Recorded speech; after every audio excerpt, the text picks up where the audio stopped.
Welcome to Storyberries Radio. You can read along with any of our stories, all for free at our website, storyberries.com. Luna and the Bottle of Starlight by Jade Maître. One day, by the side of the road, Luna found a bottle of starlight. It shimmered and glistened in pinpricks of light and whispering glimmers. It was smoky blue and beautiful. Luna leaned over. She wanted to see it more closely. But when she tried to pick up the bottle, it slipped from her fingers and smashed. With a wild giggle, the stars streaked from the glass and escaped into the sky. Luna cried and leapt as she tried to catch the stars. They laughed at her from their places so high in the air. From above, Luna's dancing made her look like an angry little ant. They knew she couldn't reach them, and they were happy to be free, for the stars had been so long in the bottle that the air around them felt cool and wide. They gleamed. It was so nice to be in that vast black universe with space to twinkle and breathe. The bottle lay in shards of dark glass at Luna's feet. She scooped up the pieces of glass and put them in her pocket. She felt a need to hide what she had done. She didn't know who the stars belonged to, and if the owner would be angry when they found out what had happened. Perhaps, if she could catch them, she could put them in her pocket. Her glance fell upon a long vine hanging quietly from a nearby tree.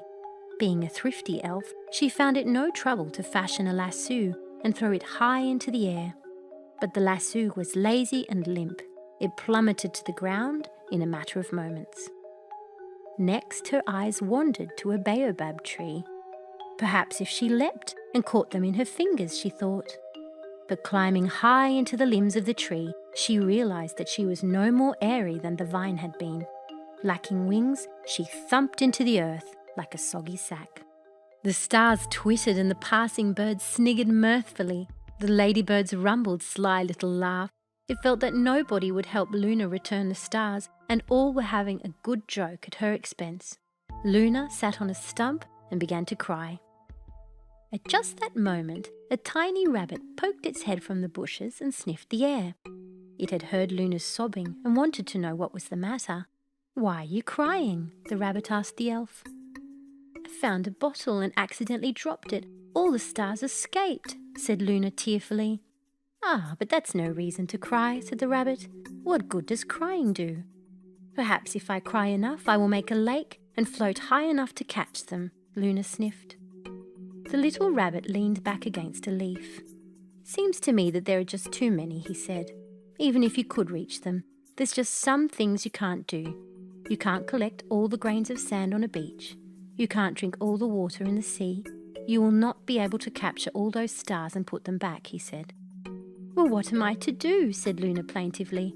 Then a sudden passion overtook her. She stamped her foot. "Oh, I wish I could take time back," she said. "I wish I had never touched that bottle." "But you can't," said the rabbit, now chewing thoughtfully on a clover which he had retrieved from behind his ear. "Nothing can be taken back. Once something is, it just is.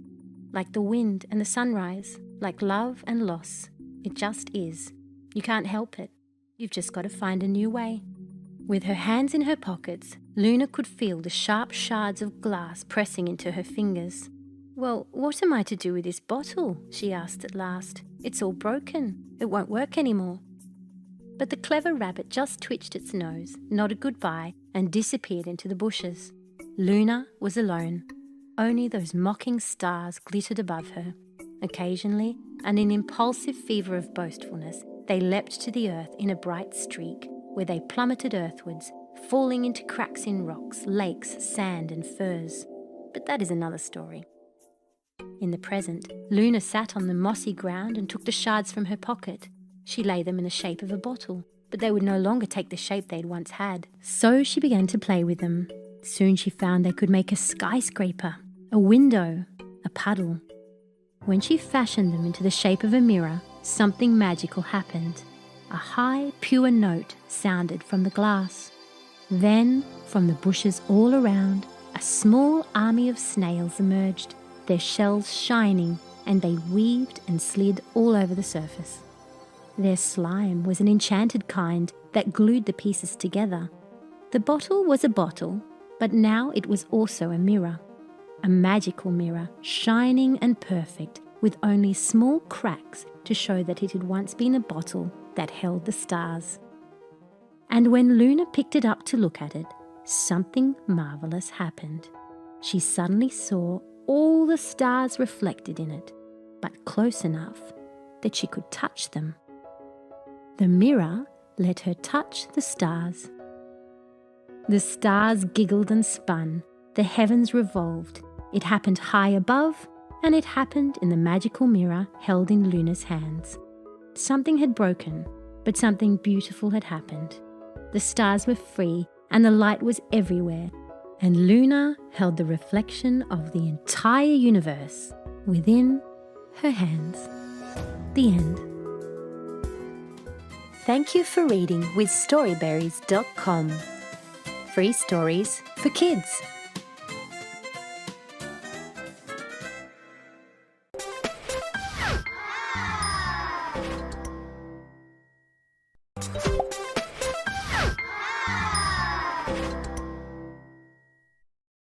Good night, sleep tight. Don't let the dragons bite. By Ben Wilkins. Long ago, caught between the waves of the endless sea and the great bay, there was a tall rock masquerading as an island. At the top of this tall rock was a very tall tower. And at the top of this very tall tower was a bedroom with quite tall ceilings. 3 royal children slept there at the top of the world. Correction, there at the top of the world, 3 royal children did not sleep, even though it was past their bedtime. The prince proclaimed himself king of the pirates and sang sea chanties at the top of his lungs, while his older sister, playing the role of the mermaid queen, sang counter melodies to drive the pirates away from her underwater home. The baby thought all this was very funny, so naturally she sang both songs at once. Okay guys, it's time to pirates, no mermaids, pirates, mermaids, goo goo gaga. Quiet down. Quiet! We don't want to sleep. We want to stay up and play forever. If you won't go to sleep, then I'll have to get you know what. No, what? The dragons. No, please don't call the dragons. We'll go to sleep, we promise. Okay, no more singing now, got it? We won't. Dragoo? And with that, the 3 royal children tried to go to sleep. Truly, they tried their royal best. They shut their eyes, they counted their sheep, but they just couldn't sleep. It was the baby who gave up first, bouncing her feet to a rhythm only she could hear. What are you doing, baby? This made the prince laugh, and soon he had joined in, tapping away. Be quiet, I'm trying to sleep, demanded the older princess, who tried to follow the rules, but was secretly pleased by her siblings' antics.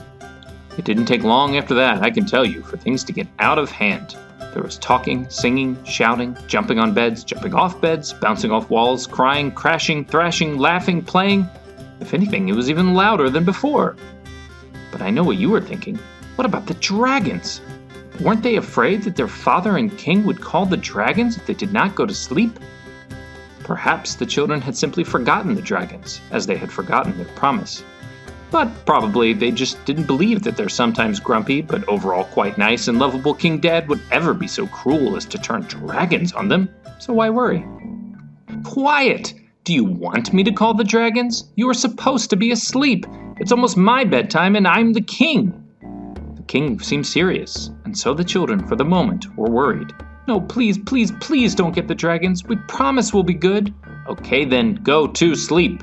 Slam. So the royal children really tried to go to sleep once again. They tried, but not for very long. La la la, I'm singing so loudly, la la la, just hold still, ha ha. That's it, I'm getting the dragons. What? Come on, Daddy, please. Nope, it's too late for that. How could you do this to us? Easily. What kind of daddy would feed his own kids to dragons? A tired one. I'm telling Queen Mommy on you. Go ahead! The children huddled together and listened to their father stomp, stomp, stomp down the long, long staircase that led all the way down that tall, tall tower. Down through the throne room, the kitchens, the armory and guard rooms, the sewing room, the larders, the pantries, the treasure rooms and storehouses. and finally into the caves of the mountain, deep below the tower, right down to the sea. He wouldn't really do it, right? No way, he loves us too much, and besides, dragons aren't even real. Roar! Dragoo, yay! And yet, real or not, they had heard a distinctly dragonish roar. It filled the whole tower and shook the royal children to their bones. Worse still, 2 more reptilian bellows came to answer the first, making at least 1 beast for each of them. Roar! Roar! Roar! The roaring stopped, and all was quiet. Perhaps their father had only been pretending after all. Whew! No, Dragoo? Clomp, click, clomp, click. But no, now they heard something climbing the stairs, something with heavy talons clicking and clomping on the stone, and a shimmering, rattling, shinging that could only be the sound of scales scraping against the wall.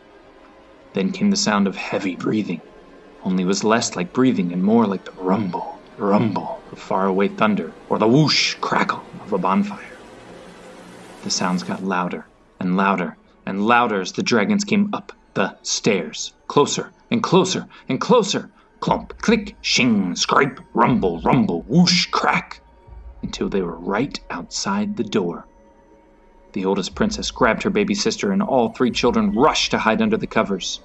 The door creaked open. Sniff, sniff.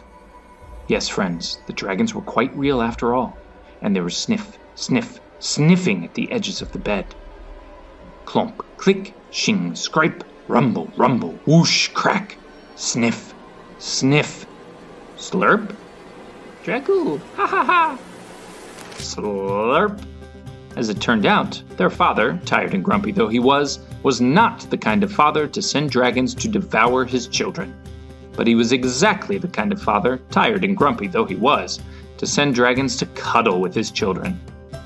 Good night, my prince, my princesses. Good night, sleep tight, and don't let the dragons bite. But I don't think the royal children hurt him, because they had all fallen fast asleep. After all, there was nothing cozier than snuggling up in the arms and talons of a warm, purring, tail-curling, scaly but still huggable, huffing and puffing friendly dragon. Rumble, rumble, snore, snort. Good night, friends. Sleep tight. Don't let the dragons bite. Thank you for reading with Storyberries.com. Free stories for kids.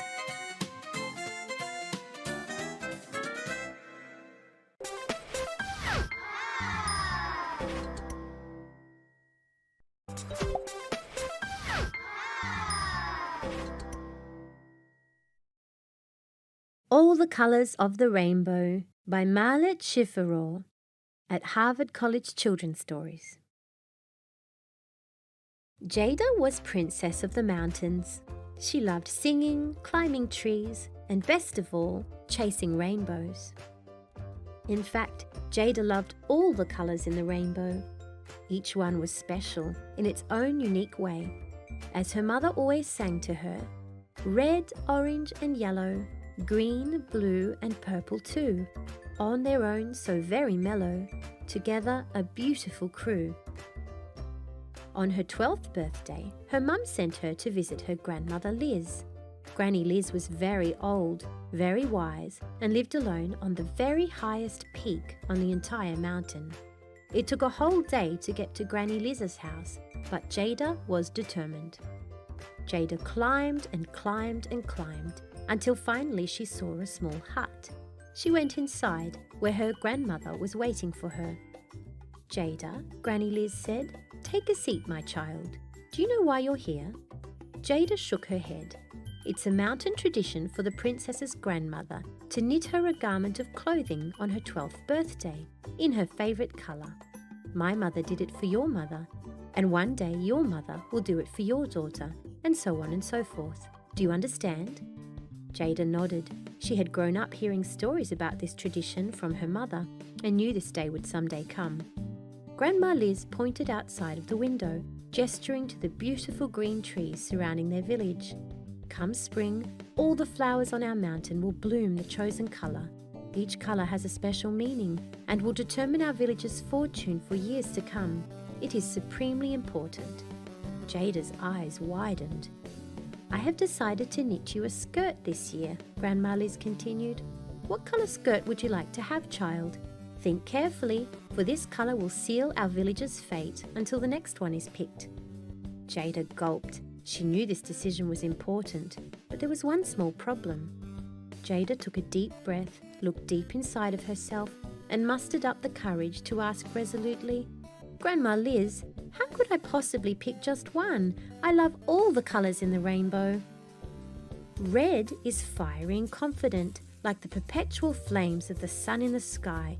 It's bold and loud and gives me the courage to speak up and say my truth. Red is the colour of love, luck and passion. When I wear red, I feel like I'm on top of the world. Orange makes me feel warm, cosy and comfortable, like I'm basking in the warm sun on a slow summer's day. It makes me think of orange juice for breakfast and the sweet stickiness of a melting orange popsicle in the heat.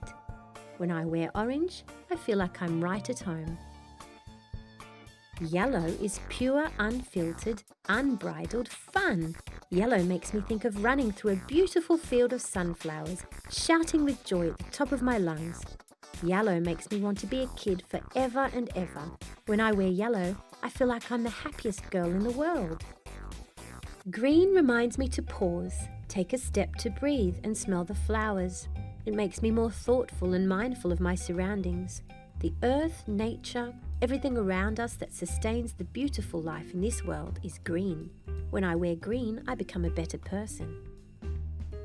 Blue is calm, elegant and poised. It is quiet but strong, forgiving but firm.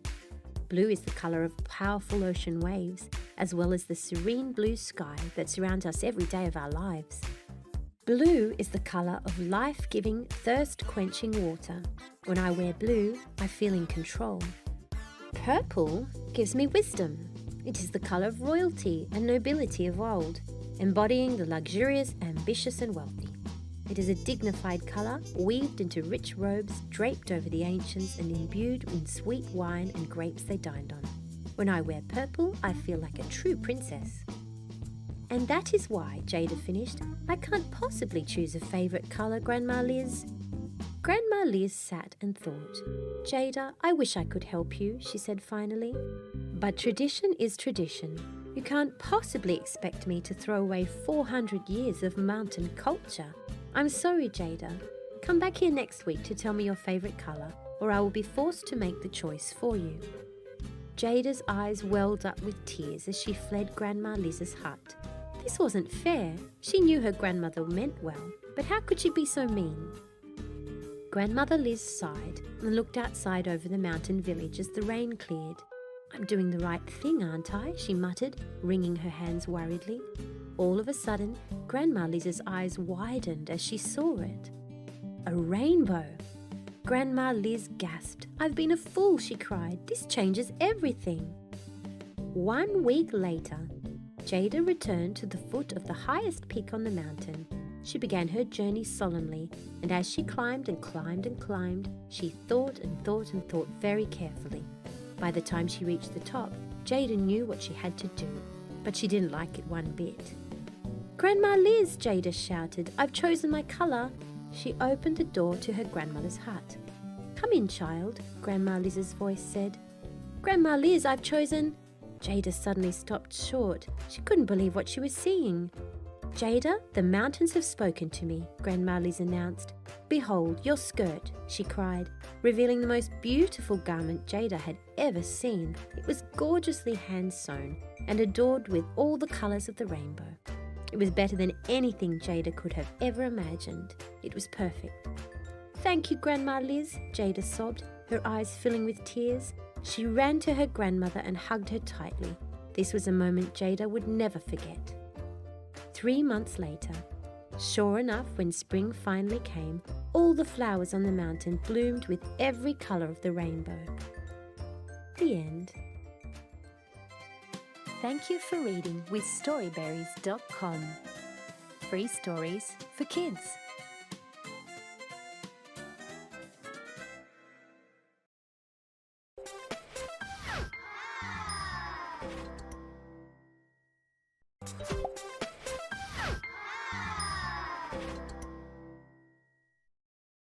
Pembrel Forgets by Steve Tubbs. Pembrel was a good boy, but he was always forgetting things. Big things, small things, important things, little things. It didn't matter. He'd forget something, whatever it was, at one time or another. His mother was a patient woman, which was a good thing. Pembrel regularly tested her patience. She learned early on to remind him of everything. Big things, small things, important things, even the little things. Once in a while, the little things that didn't seem important at the time became more important later. Sometimes she thought that Pembrel forgot things on purpose. Things like washing behind his ears, or picking up his toys, or feeding the dog. It bothered her to remind him of these sorts of things. However, for the most part, she knew that his mind just wandered off, and it was her job to bring it back, to pay attention and think for a moment about where he was, and what he was about to do, and why he was doing it. "For Pete's sake, Pembrel," she'd often exclaim when he'd forgotten something. Pembrel was never really certain who Pete was, or why Pete's name was called upon. But he knew that if he had done something, or more likely not done something, he was in trouble whenever Pete's name was called. And sometimes she'd complain, "Pembrel, I swear you'd forget your head if it wasn't connected to your shoulders." Fall weather had arrived. The air was cool and crisp, especially in the morning, even if the skies were brilliant blue and the sun was shining brightly. The light of the morning made wisps of fog come up from the ponds, and frost on the grass sparkled before it melted under the sun's steady gaze. The trees were swapping their summer greens for coats of brilliant yellow, orange and red. This was a time when Pembrel's mother cooked things that smelled and tasted really good. He usually never paid much attention to his food, and sometimes had to be told not to play with it at the table.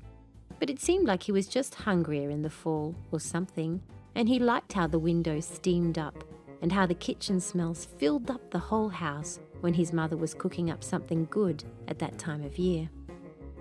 Pembrel's mother was baking something special that day, a carrot cake. It was one of Pembrel's favourites. She said that they needed it for Pembrel's school that night. A cakewalk, she said, but she needed some things from the store and sent Pembrel to get them. "I need eggs, sugar and raisins," she said. She gave him a list so he wouldn't forget. He put it in his pants pocket. "Here's some money," she went on. "Put it in your pocket where you won't lose it." Pembrel pushed the money into his pocket with the list and headed toward the door. "Don't forget your coat," his mother said. "Don't forget your scarf," she added. "And don't forget your hat and gloves," she hollered as he headed to the front door. Pembrel didn't forget any of these things. He went outside and down the street, kicking dry leaves on the sidewalk into the air and breathing in their smell and watching the squirrels play tag. When he got to the store, he picked up a basket and went about shopping. He found the sugar and put it in the basket. It was heavy. He found the raisins, and it reminded him of how good the cake would taste. Pleased with himself, he went to the front of the store, where he put the sugar and raisins on the counter. The store clerk told him how much they cost, and he gave her the money he'd been given. He didn't notice when the list that his mother had given him fell to the floor as he pulled the money from his pocket. He'd forgotten all about the list, thinking of the raisins and of the carrot cake. Taking the bag that the grocer gave him, Pembrel slowly made his way home, passing through the park where the leaves were piled deeper and he could make more noise kicking them. He spotted some leaves that were really big and brilliant in their colours and picked them up to give them to his mother. "There you are," Pembrel's mother said when he entered the kitchen. "I was beginning to be worried." Pembrel put the bag on the counter. He was reaching into his pocket for the change when his mother said, "Where are the eggs?" Pembrel stopped. His heart pounded. Eggs! He forgot the eggs. He looked at his mother and then at the bag and then said meekly, "I'm sorry, Mama, I forgot." His mother was unhappy. "You forgot the eggs? What happened to your list?" "I don't know," Pembrel mumbled. He reached into his pocket, but the list was gone. "I must have lost it." "For Pete's sake, Pembrel," she said. Then she added, "I swear," and Pembrel thought that just then she might, although she never did. "What am I going to do with you?" she said as she grabbed keys from her purse and hurried out the door. Pembrel climbed the stairs up to his bedroom slowly, his head hanging. He wished he knew why he'd forgotten the eggs. What had happened to the list? He knew that he had disappointed his mother. He didn't get to share his leaves with her. He lay down on his bed where the sunlight was streaming through the window. He felt his head nodding after a bit and he looked out the window. To his surprise, he saw a young boy playing in his yard. The boy was dashing about, kicking up leaves just as he had earlier that day. Why was he playing in Pembrel's yard? Looking more closely, he realised that the boy was dressed just like he was. And suddenly, he saw in amazement that the boy had no head. Astonished, he jumped up, or he tried to, but he could not. Looking down, he realised he had no body. Only his head was on the pillow on his bed. His body was outside playing. "Help!" he cried, "help!" But his lips hardly moved. A low moan barely escaped from his lips. Somehow he'd managed to get up and run outside, but had forgotten his head. Concentrating with all his might, he told his body to get back inside. Come here, he thought, with his strongest thoughts. His body ran around in circles, kicking leaves. No, come here now, he willed with all his strength. His body hesitated, then stopped. Then slowly, oh so slowly, his body turned and came into the house. He heard it clumping up the stairs to his bedroom.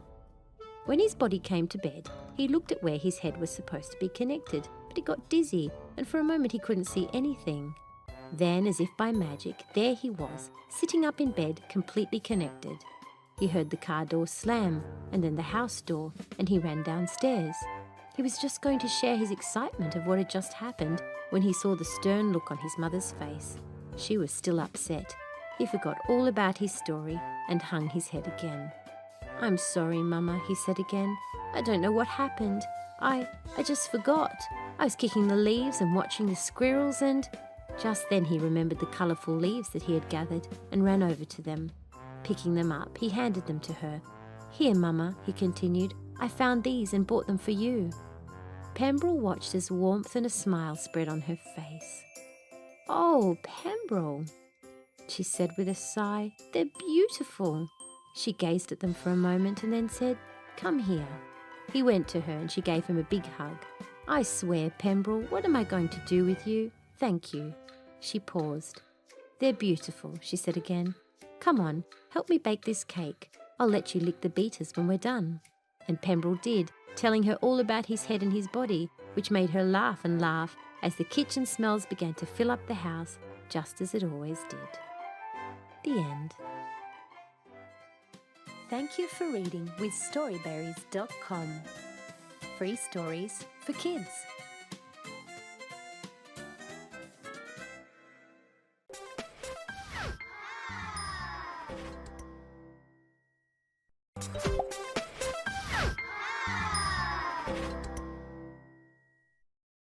Kidnapped to Planet G by Jade Maître. One day, Frogmore Frederick Suctionopolis XV landed from Planet G. He strode up the driveway and banged on Archie's window. Archie was sleeping. The noise woke him up. He pulled the curtains aside and, bleary-eyed, saw the space rocket parked on the front lawn. It was glistening with moon dust and squished bits of asteroid. Frogmore Frederick Suctionopolis XV, standing at the window on the ledge, took off his space helmet and blinked his eyes. He looked almost exactly like a frog, so much so that Archie would have thought he was a frog if it wasn't for the fact that he had just come out of a rocket wearing a space helmet, and his rocket had bits of asteroid squished on it. "Archie Connor," he intoned, "of 7 Everson Lane, Smalltown. I am here to kidnap you." "Kidnap me?" Archie exclaimed. "Why?" "I need you to help save my planet from destruction. And the journey is long," Frogmore Frederick said. "You're in your pyjamas, yes? And you will need to sleep on the rocket. That is napping, is it not? And you are a kid, is this correct? So I will kidnap you now, and when you wake up we will be on Planet G, and you will help me save it from destruction." This was not quite what Archie understood by kidnapping, but he'd always wanted to visit another planet, and of course he didn't want Frogmore Frederick's planet to be destroyed, so he agreed to do it. He climbed out the window, still in his pyjamas, and stood beside the frog on the lawn. And although the frog was only a few centimetres high, barely the size of a drinking cup, he found that the rocket was big enough for Archie to walk up 3 stairs and seat himself inside, in a slick silver pod with a shining seatbelt. It was a beautiful rocket. The walls were made of plasma and there were lights all over it like a video game. Frogmore Frederick Suctionupolis XV watched Archie put his seatbelt on and made sure it was attached properly. Then he put on his navigator sunglasses and gave a short nod. "Now it is time to nap," he said to Archie. "When you wake up, we will be 1 billion trillion light years away." Archie wasn't at all sleepy, but 1 billion trillion light years is a long way. He somehow found himself asleep before too long at all, and when he woke up, he and Frogmore Frederick were on Planet G. Planet G was a funny little planet. They had landed on a kind of beach. There were purple trees and giant black and white fish in the water that periodically leapt up from the surf and tried to nip at what looked like lots of tiny insects on the surface of the swell. Archie leaned down and saw that they were teeny tiny surfers. "Our planet has lots of microwaves," said Frogmore Frederick Suctionupolis XV haughtily. "That's what you say when the waves are very tiny, yes? These tiny surfers surf on them. And then the piano tuners tried to eat them." Archie could only nod. He supposed it made sense. Frogmore Frederick blinked his toady eyes. "Now, I will dress you in appropriate clothing," he said. He blinked once more. Archie looked down. His feet were now wearing slippers that looked like giant bear paws. "Everyone wears bare feet on the beach, do they not?" said Frogmore Frederick. Archie supposed they did. "Would you like a soft drink?" asked Frederick Frogmore then. Archie had been sleeping quite a while and he did feel quite thirsty, so he nodded. Frogmore Frederick reached into his bag and pulled out a can, but the aluminium melted and he couldn't hold it. It was a bit too soft. "And how about an egg roll?" Archie tried to take it, but it rolled away too fast. Frogmore Frederick didn't notice, though, because he was already striding to a shiny red sports car that was parked under a tree. "Come with me," he said impatiently. "We've got an investigator waiting to meet you." "An investigator?" asked Archie in awe. He'd never met a real detective. The car door opened, and as Archie climbed in, Frogmore Frederick said, "Watch the car, pet." A giant fluffy pet poked its head out from under the car seat and snapped at him. Archie jumped. Then he looked closer. It was actually a kind of cute panda. "You can pet him," said Frogmore Frederick. So Archie tried, but the panda made a squealing sound and clambered to the back seat where it sat. Frogmore Frederick sighed. "It's pandemonium. I wish I never bought a car pet at all." The car started up and soon it was zooming. They went over crazy hills and past fluorescent towns.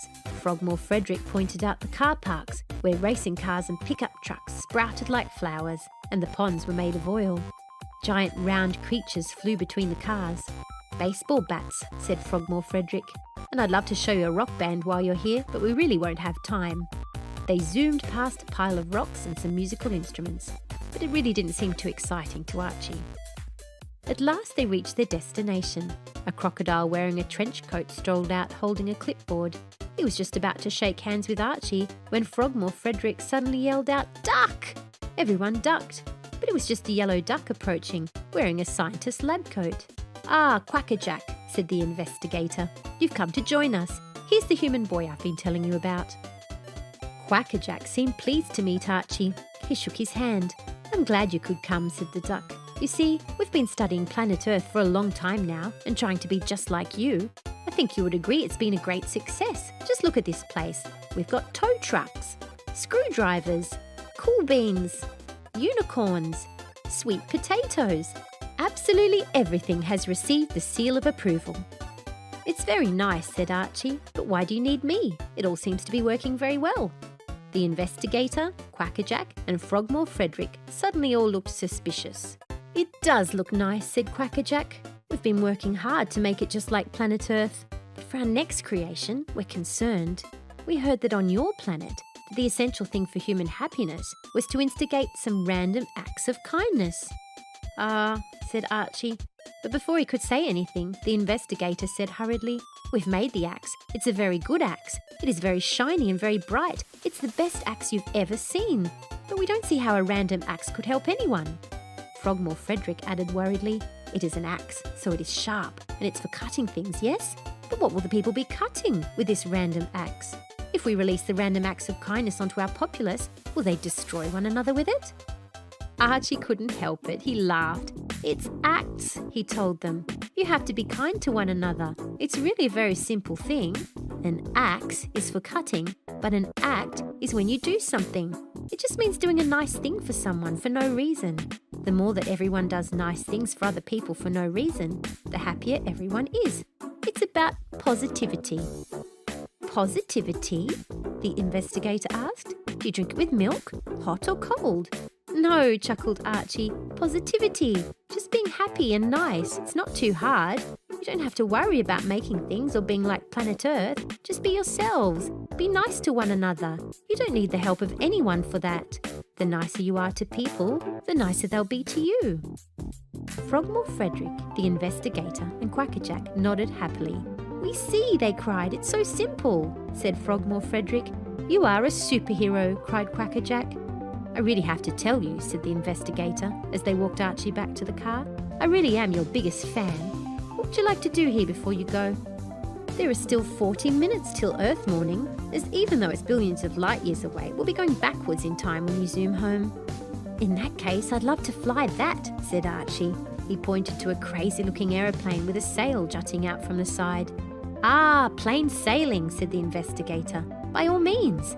They jumped in together and did a whole lot of zooming and whirligigs. When Archie was done, it was time for him to get back in the rocket. His new friends waved him fondly goodbye as Frogmore Frederick checked his seatbelt again. Soon they would be soaring back out of the atmosphere and into the deep chasms of space, homeward bound. But first, Archie gazed out at Planet G, on the cusp of learning about random acts of kindness, and saw something very special, the beautiful planet below.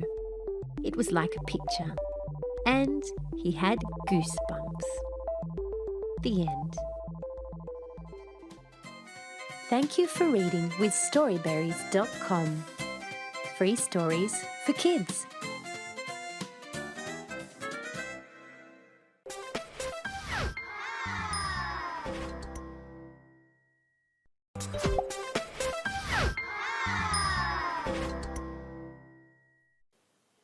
Jungle Brew by Tanya Lotha Agarwal at Storyweaver.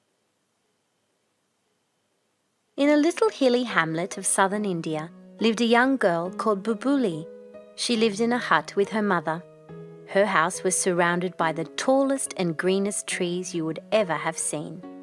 On misty days, the leaves of plants and trees held the biggest dewdrops you could imagine. Bulbuli was as sprightly as her name. She, along with her friends, would prance through endless forests around her village. She loved to take in deep breaths every morning as the air carried all kinds of different aromas. Sometimes she could smell a sweet, sweet fragrance. At other times it was a strong and sharp scent. Then there were days when all she could smell was a familiar bouquet. Waking up to those refreshing scents was the best way for Bubuli to begin her day. Then there was Totoram the parrot, who would fly into the village every morning, perch himself atop a tree facing Bubuli's hut, and tell her of the entire buzz of the forest. He would also tell her of his flights to different lands and the people who lived there. Bulbuli loved to hear Totoram's tales. She longed to visit these lands and see their different sights.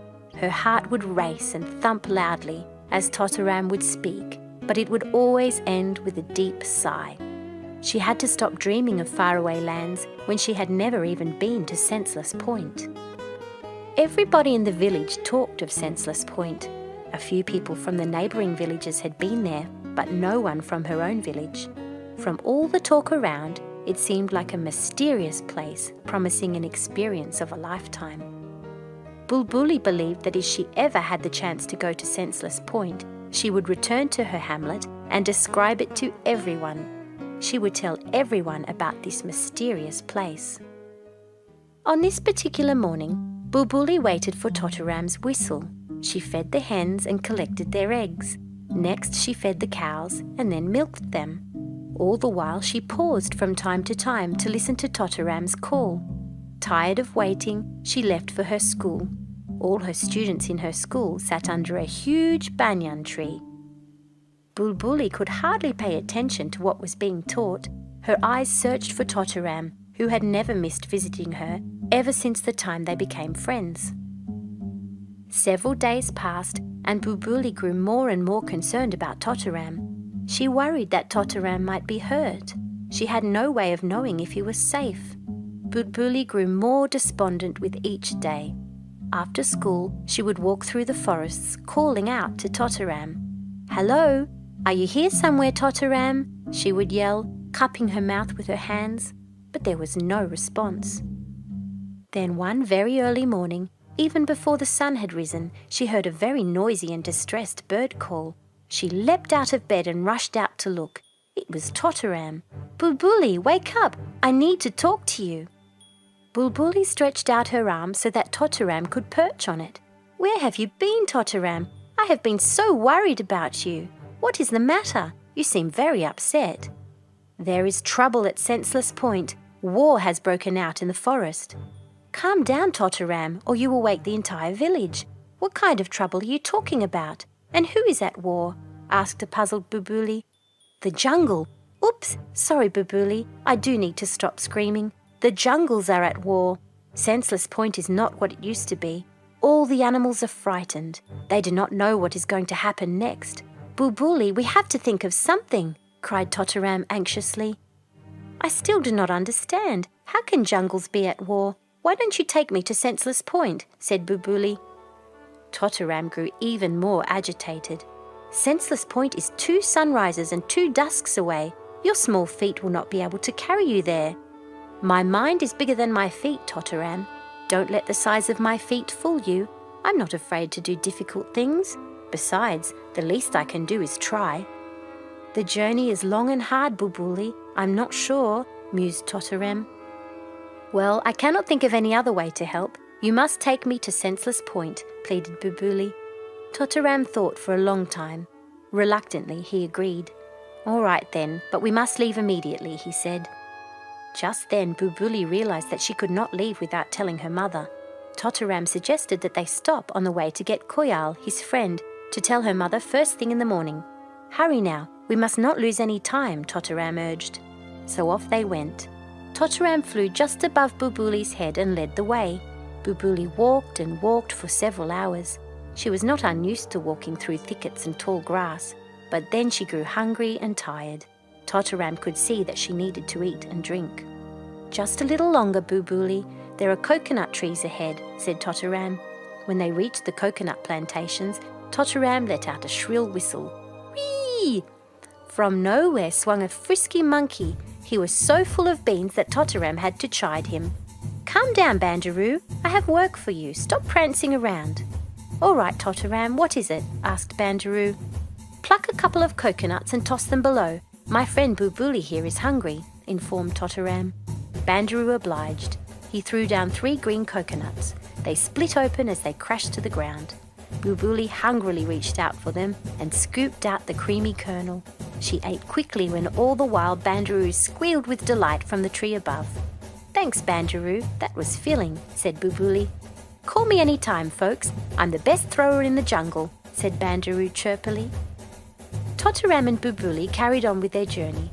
After several hours, Bulbuli grew weary and exhausted. However, she was not going to give up. She had an opportunity of a lifetime here. A visit to Senseless Point for people around her village was like a pilgrimage. Each time that she felt fatigued, Bulbuli tried to picture Senseless Point in her mind. She imagined a beautiful place that could fill people's hearts with happiness. That scene in her mind was enough to make her forget how footsore she was. The first dusk of their journey set in. Another day to go, thought Bulbuli. Bulbuli rested under a tree, while Totoram found a comfortable spot on a branch above. Soon it was dawn. Bulbuli was awakened by the chattering of what seemed like 1,000,000 birds in the jungle. Bulbuli took several big breaths and stretched her arms out to wake up her body. The morning felt different. She could smell all the familiar scents that she used to every morning, but somehow they were stronger and more refreshing. "Totoram, can you smell the freshness in the air? I love it," she told the parrot. "You have all day to take your whiffs. Let us get moving," ordered Totoram. Totoram and she talked little the next day. He could see that Bulbuli was tired, hungry, and thirsty. Totteram flew down to perch on her shoulder. There is a stream nearby. We'll rest there for a while. In a little while, Bulbuli heard the sound of rushing water. In no time at all, they arrived at the stream. The clear water glistened in the sunlight. The water seemed to be racing with itself to get somewhere. It was a beautiful sight. Bulbuli leaned over and cupped the water in her hands and drank all that she could. She splashed water on her face and refreshed herself. Just as she was done, Totteram landed on her shoulder once again and nudged her to stretch out her palms. He then dropped red, delicious berries in them. "Oh, Totteram, you are the nicest friend I know. Thank you so much," smiled Bulbuli. "Go ahead and eat them. Berries are my favourite food. I've already eaten too many today," gushed Totteram. They rested a while and then set out once again.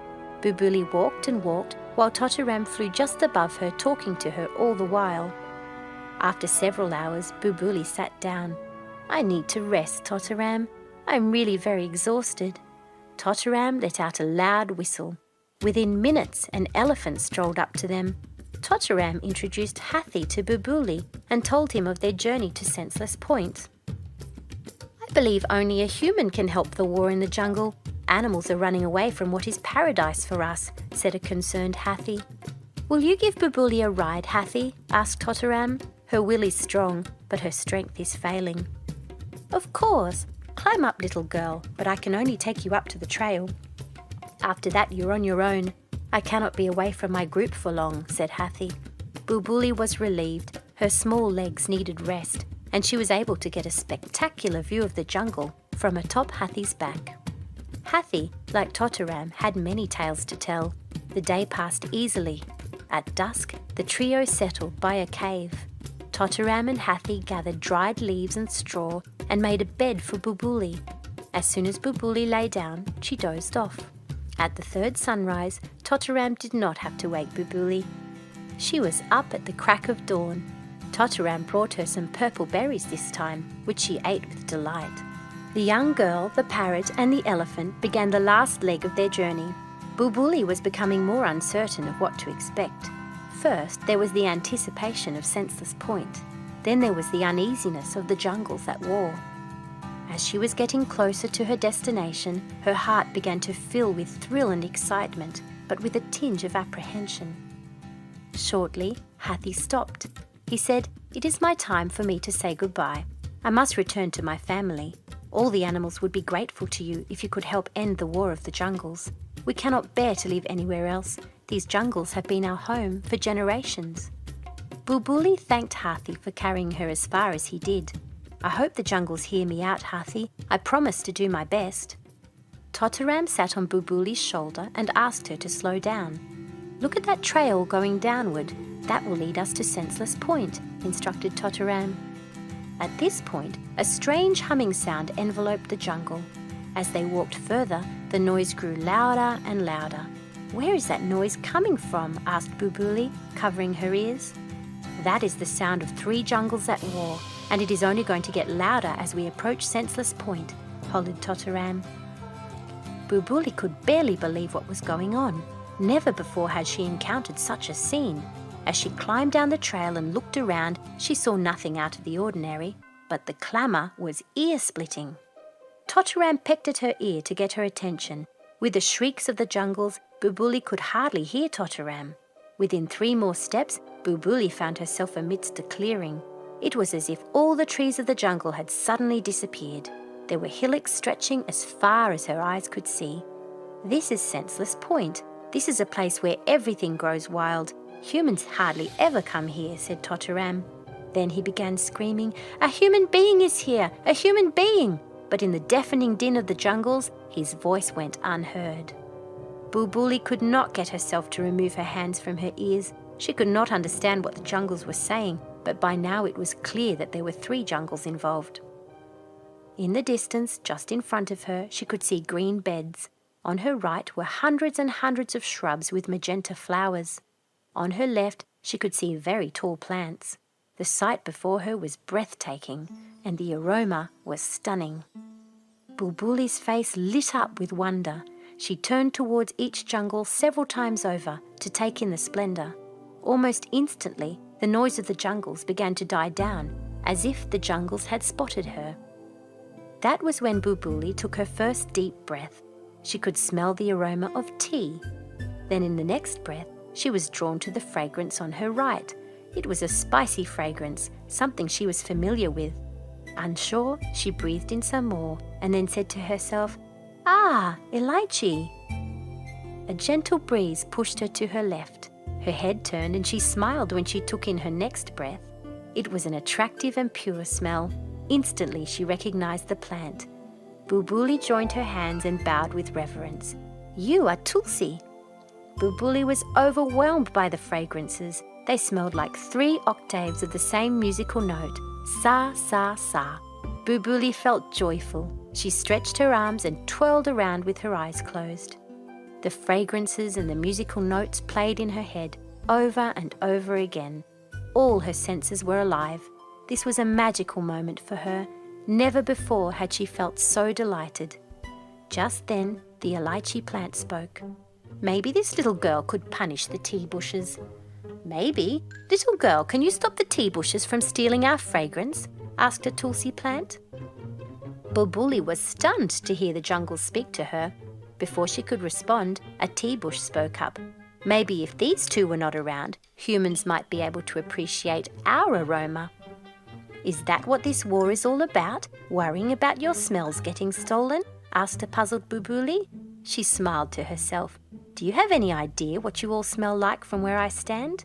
I can smell each of you distinctly. It really is not our fault. We are not fragrance thieves. Our leaves take on the smell of anything that grows around us. In fact, with tulsi and elaichi all around us, we have to work extra hard to keep our identity. It is not as if the tulsi jungle and the elaichi jungle have lost their perfume to me. You just said that you can smell their individual whiff," said a tea bush. Bulbuli took several deep breaths to calm down. She discovered that every time she took in a collected breath of tea, elaichi and tulsi, it helped her relax. There was something very soothing about the 3 of them together. "My mother has taught me important things from the Vedas. Do you know what they have to say?" asked Bulbuli. "The sun should be a giver of happiness, the sky should be a giver of happiness, and all trees and plants should be givers of happiness. All these should give us peace of mind. Do you think you're doing that?" The jungles fell silent. They were listening to Bulbuli. Bulbuli had an idea. She whispered something to Totaram. He flew off from her shoulder almost immediately. A tulsi plant spoke. "The elaichi and tulsi grow wild. We have no control over where and how we grow, and neither do we tell the wind which way to blow." Bulbuli thought for a moment. "In that case, how can you blame the tea? Maybe you ought to blame the wind." "The wind? Tulsi and elaichi fight constantly with the wind too. They do not want the wind to take their perfume out of here," said a tea bush. Bulbuli was aghast. "Is that true?" she asked. Neither of the 2 guilty jungles replied. Bulbuli sighed deeply. Just then, Totaram returned. He carried a few tulsi leaves, some elaichi seeds, and tea leaves in his beak and placed them on Bulbuli's palm. Bulbuli gently rubbed them together. She raised her palm to smell them. She let out a loud, delighted shriek. The jungle screamed back in unison. "What is the matter, little girl? Are you all right?" Bulbuli laughed with joy. "You can now wave the white flag for peace. I have a bit of all 3 of you in my hand, and together you smell like nothing else in the world. One whiff of all of you together is so relaxing." Totaram whispered in Bulbuli's ear. She smiled. "Totaram tells me that the animals in the jungle have known just which leaf to eat when they are unwell.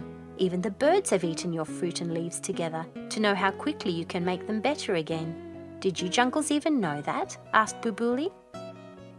"These animals eat your leaves to relieve all kinds of sickness. They even come here to Senseless Point to rejuvenate themselves. Totaram, get me a bunch of tea, elaichi and tulsi. I'm going back home to brew a warm cup of tea with tulsi and elaichi for my mother. Celebrate, jungles. The world is going to know how well you taste together, which means that you have to get on well with each other. Can you do that?" asked Bulbuli. Bulbuli and Totaram giggled. So did the jungles. This time the noise level rose not because of the fighting, but with laughter. Bulbuli was relieved to see the war coming to an end.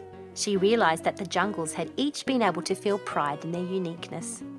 Bulbuli asked Totaram to collect bunches of tea, tulsi leaves along with elaichi seeds.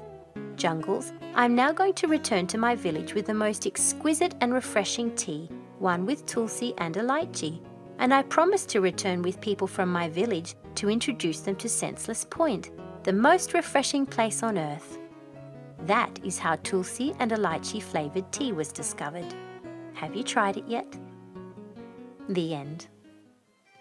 Thank you for reading with Storyberries.com. Free stories for kids.